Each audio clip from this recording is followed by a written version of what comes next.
When we left off last night, the Democratic announcement of an impeachment inquiry had Trump up against the ropes. And so in response, Trump said that he would release a transcript of the phone call he had with Ukraine's president. And Trump claimed this transcript would prove that he is so innocent, the most innocent person. But now, we've all seen the transcript, and I'm starting to wonder if Trump even read it. A just-released transcript of a phone call shows President Trump asking Ukrainian President Zelensky to investigate his political rival, former Vice President Joe Biden. And in this call, the president repeatedly stresses how much the U.S. does for Ukraine.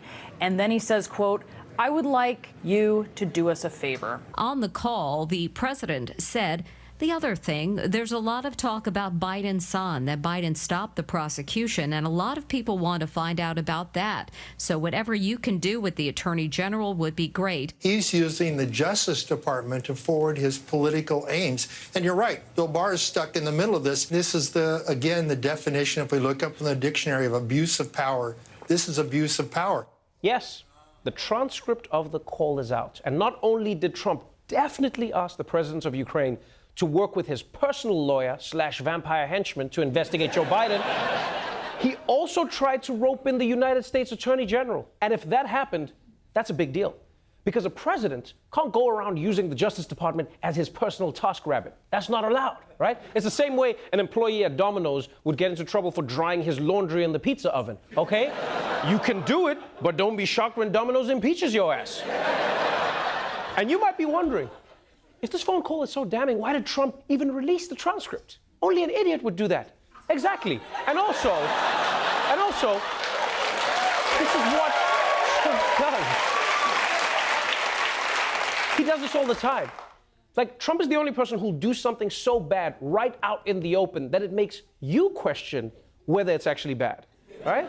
It's just like a powerful thing that it's the same way that Kanye can walk around basically in rags, but because he does it so confidently, we're just like, I guess that's a style now? I wish I looked like I was attacked by hungry badgers. And if you're thinking, wait, how do we even know exactly what Trump said on that call to a foreign leader?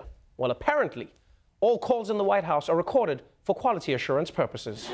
Now, we should note that at the bottom of this log, there is a disclaimer that this is not a, quote, verbatim transcript of a discussion. A senior White House official says that there is voice recognition software that puts the transcript out, what it calls a transcript, and then those who would listen to the phone call look over that to make sure that it is an accurate reading. Yes, the software that monitors the president's calls writes it down and then someone checks it. And can I just say, I feel so bad for whatever voice recognition software has to try and make sense of what Donald Trump is saying.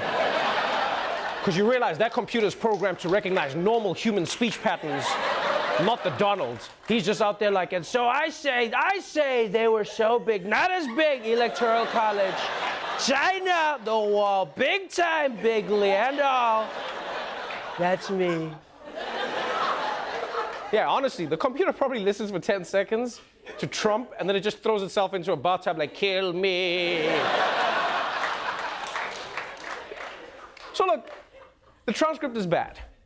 But as bad as this seems for Trump, this transcript has turned into a political Rorschach test. Right? Democrats see a smoking gun that proves Donald Trump abused his power and deserves to lose his job. Republicans see a man who's innocent and is just passionate about cracking down on corruption in Ukraine. And I see my dad forgetting my birthday, even though we were born on the same day. So, if you're on Team Trump, this transcript wasn't a disaster, it was a total win. This call did not, this is my opinion, did not contain a smoking gun, did not contain anything that could be used to impeach the President of the United States. Now that we've seen the transcript, there is no there. From my point of view, to impeach any president over a phone call like this would be insane. The bottom line here is that in this transcript, there is no quid pro quo, there is no improper leverage, and the overall tone of this transcript is that it is mutually laudatory. You take a look at that call, it was perfect. I didn't do it. There was no quid pro quo. That's right, folks. There's no quid pro quo. Because I would never speak Latin on my calls. So, in a nutshell, that was day 2 on the road to impeachment. The White House released the transcript.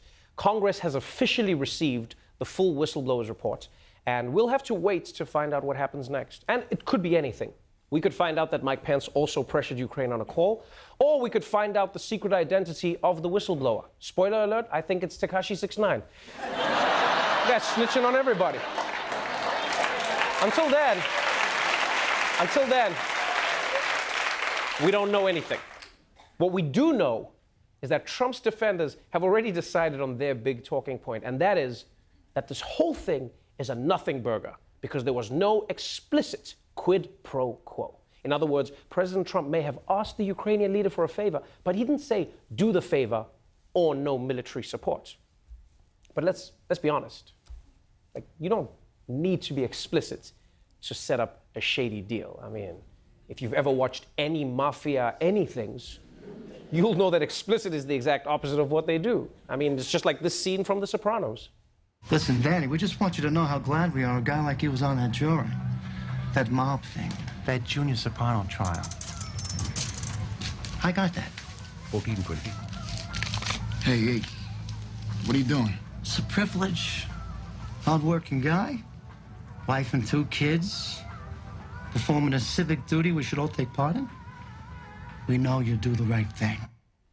Now, this may shock you, but that man was not actually being friendly to that other man. But I guess it's too subtle for Trump and his defenders. I guess if they wrote for The Sopranos, that scene would have gone a lot more like this. Hey, Danny, I need you to find my boss not guilty, or we'll murder your family. Oh, I see. Like a quid pro quo. Exactly. This is a quid pro quo. You figure it out for yourself.